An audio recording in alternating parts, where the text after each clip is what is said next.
पुनीत आर्या जी, गुरुजी के चरणों में नमन।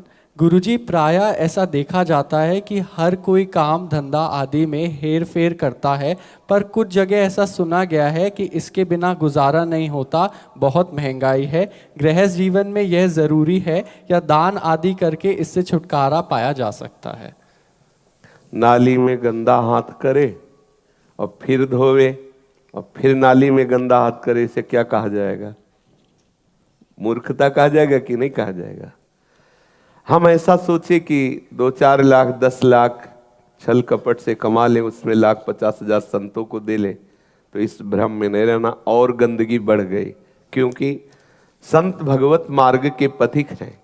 यदि वो पवित्र भोजन पाते, पवित्र वस्त्र आदि सेवन करते, तो उनका भजन बढ़ता। लेकिन अपवित्र छल कपट के द्वारा पापाचरण किया हुआ अन्न रुपया पैसा गया, तो उनकी बुद्धि पापाचरण में लगी, तो आप तो गए ही, और आपके भी भजन को गिरा तो डबल अपराध बन गया। जिन लोगों को ये भ्रम दिखाया जाता हो कि पापाचरण करके संतों को दान कर दो तुम्हारा वाइट हो जाएगा, तो वाइट नहीं होगा, वो दोनों के दोनों गए। हाँ, दान का विधान जो शास्त्रों में किया गया, धर्म पूर्वक कमाए हुए धन के दान की बात कही गई, पापाचरण करके कमाए हुए धन की बात नहीं कही गई। कहीं भी ऐसा लिखा हो तो हमें बताना। ये जो लोग सलाह दे देते हैं कैसे भी तुम कमाओ और उसका दशांश दान कर दो, वो केवल ठगाई है, ठगाई, कोरी ठगाई। कोई धर्म सिद्धांत ऐसा आदेश नहीं करता कि तुम किसी के भी कनपट्टी में गोली लगाओ, वहां से 1 करोड़ लाओ, 10 लाख मुद्दे जो मैं तुम्हें पावन कर दूंगा। तुमने वहां पिस्तौल लगाई, वो तुमको वाणी के द्वारा ठग लाए, दोनों ठग ही है, बात वहां बनी नहीं। धर्म पूर्वक कमाए हुए धन से 2 रोटी तुमने कमाई तो आधी दूसरे को दे दो, शेष से अपने परिवार का। यह है आपका वास्तविक दान, जो आपका मंगल करेगा और जिसको दिया है उसके सद्विचार प्रकट करेगा। सच्ची बात मानिए, कभी इस भ्रम में न रहना। अच्छा, मुझे ऐसा नहीं लगता कि कपट करना, छल कपट करना जरूरी है, क्योंकि प्रायः कोई भी वस्तु हो हमारे सरकारी विभाग से उसके दाम निश्चित हैं, और प्रायः सब में मुनाफा की गुंजाइश करके ही दाम लिखे जाते हैं।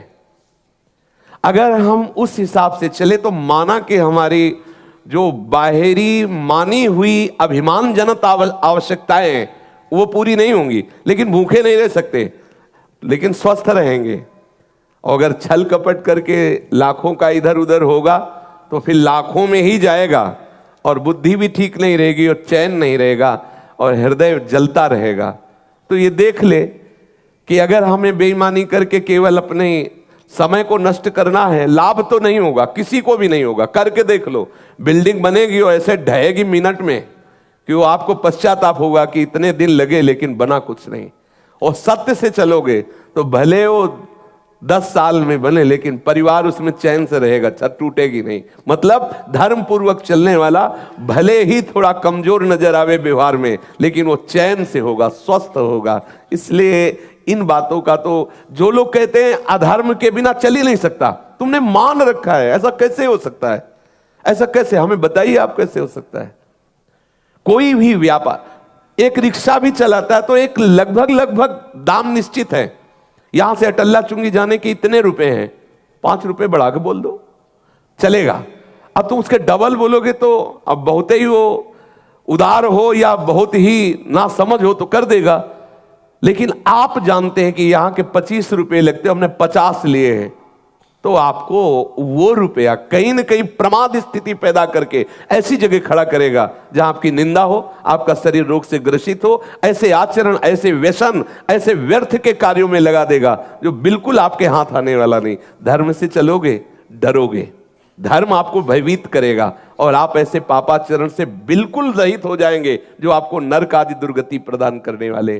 पर धर्म से चलना है बड़ा कठिन, क्योंकि थोड़ी देर के लिए आप धर्म से चल रहे हो तो हो सकता है स्कूटी से चल रहे हो, और अधर्म से चल रहा है तो हो सकता है बगल से और निकले बढ़िया गाड़ी, तो आपको लगेगा ऐसे धर्म का क्या करे, खटारा बार बार देखो निकल गया शीशा बंद, लेकिन वो शीशे बंद में जाएगा, उसके लिए रास्ता नहीं रहेगा कि सांस ले सके। और आपका है कि लड़खड़ा के गिरोगे भी तो शहद और चूना लगाने से ठीक हो सकते हो। इसलिए संभल के। जी बोलो। गुरुजी जब जैसे आए थे ना, तो एक ऑटो वाले ने 150 रुपए बोले थे।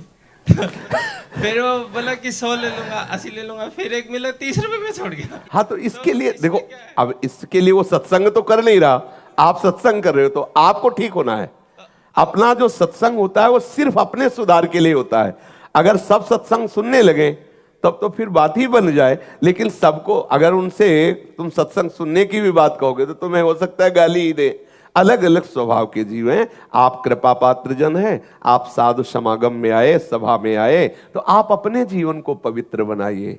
कबीरा खुद को ठगाइए, हमें ठग ले कोई बात नहीं, हम किसी को नहीं ठगेंगे। तो मालिक बरसेगा, जब मालिक आपके ऊपर बरसेगा फिर कौन तुम्हें, बिल्कुल पक्का सो तुम प्रभु की तरफ दृष्टि रखो, वो रुपए की तरफ दृष्टि रखे, और जब प्रभु तुम्हारी तरफ दृष्टि कर देगे तो तुम सबसे बड़े धनी हो जाओगे। हृदय जिसका विशाल हो जाता है, आनंदित रहे, वो सबसे बड़ा धनी है। आनंद से पड़े हो, कोई चिंता नहीं। और जानते हो ऐसे लोग क्या करते हैं जो 100, 200, 500, 1000, 10,000 ऐसे का, तो बाद में रात्रि में मदिरा आदि पान करते हैं, गंदे आचरणों में वो पैसा, कि उनको है कि एक झटके में इतने निकाल, तो कहां उनका रास्ता चला गया। और आप धर्म से चलते हो तो आपको लग रहा है कि ठीक से सब्जी भी परिवार के लिए हो जाए, अच्छा है, कहा हमारे पास इतना धन तो है नहीं, हम 4 दोस्त बैठकर गंदे आचरण करें। मुझे लगता है धर्म शास्त्र ऐसा कहता है, यदि धर्म से चलोगे तो बहुत सी बातें ऐसी है जो आप करना भी चाहो तो नहीं कर सकते, और अधर्म से चलोगे तो ना करना चाहो भी तो करना पड़ेगा, वो प्रेरित करेगा। क्यों? ठीक आपकी अब ठीक है तो क्या करें बताओ। अब भाई हम तो ये नहीं कहेंगे कि कर बेईमानी और दशांश पीछे आके हमें दे दे, ये तो नहीं हो सकता। तो मैंने भागवत में अभी सुना था। किस भागवत में लिखा है, कहाँ लिखा है? नहीं, जो वक्ता सुना, हम फिर क्या कह रहे हैं, हम सुनाने वाली बात नहीं कह रहे। जो यहां से जो भी बात होगी, या तो हमने किसी महापुरुष से सुना है, या तो हमारे स्वयं अंतःकरण में वो भागवतिक प्रेरणा हुई है, और या तो शास्त्र। और जो अंतःकरण से प्रेरणा हुई है उसको कहीं भी ढूंढ लो, किसी न किसी शास्त्र में मिलेगी। ऐसा नहीं हो सकता कि केवल भाषण हो रहा है, कहीं भी कहीं भी कोई भी बात किसी भी विषय की, या हम पढ़े हैं, हमसे प्रश्न करोगे हम उसे बताएंगे, या तो हमने पढ़ा है, या हम किसी महापुरुष से सुने, या कुछ अनुभूति में आया है, तभी। ऐसे अप्रमाणित बात ऐसे नहीं होगी कि ऐसे हाँ ठीक है, ऐसे नहीं। तुम हमारे पास आए हो, तुम हमारे हो, हम तुम्हें ऐसे कैसे सलाह दे सकते कि तुम्हारा नाश हो, तुम्हारा पतन हो, ऐसा कैसे हो सकता है?